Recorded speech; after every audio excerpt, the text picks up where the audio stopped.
આજે ડેડિયાપાડા ખાતે ચૈતર વસાવાની જે ધરપકડ થઈ છે એના વિરોધમાં આદિવાસી સમાજનું એક મહાસંમેલન થઈ રહ્યું છે, જેની અંદર આદિવાસી સમાજના અગ્રણી આપણી સાથે જોડાઈ ગયા છે. આદિવાસી અગ્રણી સાથે આપણે વાત કરીશું. તમે જે અત્યારે આ જે મહાસભાનું આયોજન કરેલું છે, બરાબર, હવે તમને શું લાગે છે આનાથી કેટલો ફરક પડશે?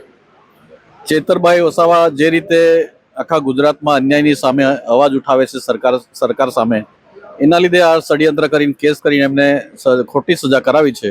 તો એની સામે આદિવાસી સમાજ કે બીજા સમાજ પણ બધા લોકો ચેતરભાઈ વસાવાના સમર્થનમાં છે ને એનો જ આજે જન સમર્થનનો કાર્યક્રમ રાખવામાં આવેલો છે. એટલે સરકારને એવું લાગે છે કે ચેતરભાઈ વસાવાને જેલમાં પૂરીને અમે એમનું રાજકારણ કે પછી આદિવાસી સમાજમાં જે જાગૃતિ આવી છે પૂરું કરીશું. પણ ચેતર વસાવા જેમ જેલમાં વધારે રહેશે એમ નીચે ગ્રાઉન્ડ પર લોકોમાં વધારે જુસ્સો આવશે અને લોકો જાગૃત થશે અને સરકાર સામે લડશે. ઘણા લોકો એવું પણ કહી રહ્યા છે કે આ જે આંદોલન છે, આ જે જન સમર્થન સભા અહીંયા આગળ જે છે એ આમ આદમી પાર્ટીએ કરેલી છે. ઘણા લોકો એવું કહે છે કે આ ભાજપનો વિરોધ કરવા માટે કરવામાં આવેલી છે, અને અહીંના સ્થાનિક લોકો એવું કહે છે કે આ આદિવાસી સમાજે કરેલી છે, આની અંદર કોઈ પોલિટિકલ પાર્ટી ઇન્વોલ્વ નથી. તમે શું કહેશો? તમે મીડિયાના મિત્રો અહીંયા આવ્યા હશે, આખી સ્થળ આજુબાજુ બધું જોયું, કોઈ જગ્યાએ કોઈ બેનર છે કોઈ પાર્ટીના. આ તો ખોટી રીતે આ સભા કે કાર્યક્રમને બગાડવા માટે ભાજપ સરકાર કાવતરા કરે છે અને ખોટી રીતે પ્રચાર કરે છે કે આ આમ આદમી પાર્ટીનો કાર્યક્રમ છે. જી, આ આદિવાસી સમાજનું એક સમર્થન સભા છે આદિવાસી સમાજની. તો આદિવાસી સમાજના ઘણા બધા નેતાઓ, મનસુખ વસાવા સહિત ભારતીય જનતા પાર્ટીની અંદર અત્યારે હાલ સિટિંગ એમપી, સિટિંગ એમએલએ પણ છે. તો શું એ લોકોને આમંત્રણ મોકલવામાં નથી આવ્યું કે એ લોકો આવ્યા નથી?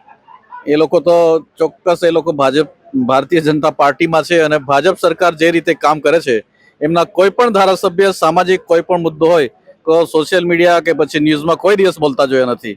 એટલે એ તો પ્રશ્ન નથી કે એ તો આવવાના નથી. તમે આદિવાસી સમાજના અગ્રણી નેતા છો, આદિવાસી સમાજને શું સંદેશો આપશો? અને આદિવાસી સમાજમાંથી જે લોકો ભારતીય જનતા પાર્ટીમાં જોડાયેલા છે અને અહીંયા નથી આવ્યા, તો એ લોકોને શું સંદેશ આપશો? ખાસ બધા લોકોને સંદેશ તો એ જ છે કે ચેતરભાઈ વસાવા જેવા નેતા સમાજ માટે લડે છે, એની સાથે આવવું પડે અને સપોર્ટ કરવો પડે. કેમ કે આપણે એમને સપોર્ટ નહીં કરીએ તો કાલે આપણા સમાજ માટે કોઈ લડવાવાળો નેતા કે પછી કોઈ આગેવાન ઉભો નહીં રહે. એટલે બધાને એ જ વિનંતી છે કે ચેતરભાઈ વસાવા જે રીતે સમાજ માટે લડત લડે છે એના માટે આપણે સપોર્ટમાં આવવાનો છે, કે પછી કોઈ પાર્ટી માટે નથી. અને આદિવાસી સમાજના જે નેતાઓ ભારતીય જનતા પાર્ટીમાં છે એ લોકોને શું સંદેશો આપશો? ભારતીય જનતા પાર્ટીમાં જે પણ નેતાઓ છે એમને એ જ સંદેશ આપીએ છીએ કે જે પણ સમાજમાં ખોટું થાય છે એની સામે અવાજ ઉઠાવવો પડશે, નહીં તો પછી જે લોકશાહી દેશની છે એ ખતરામાં મુકાઈ જશે.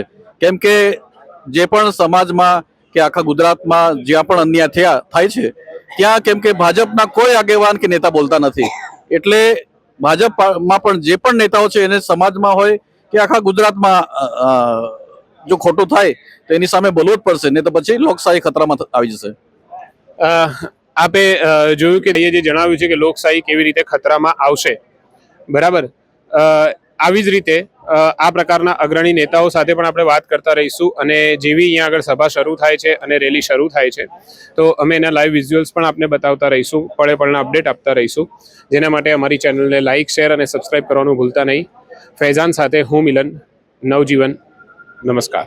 વૈષ્ણવજન તો તેને કહીએ જે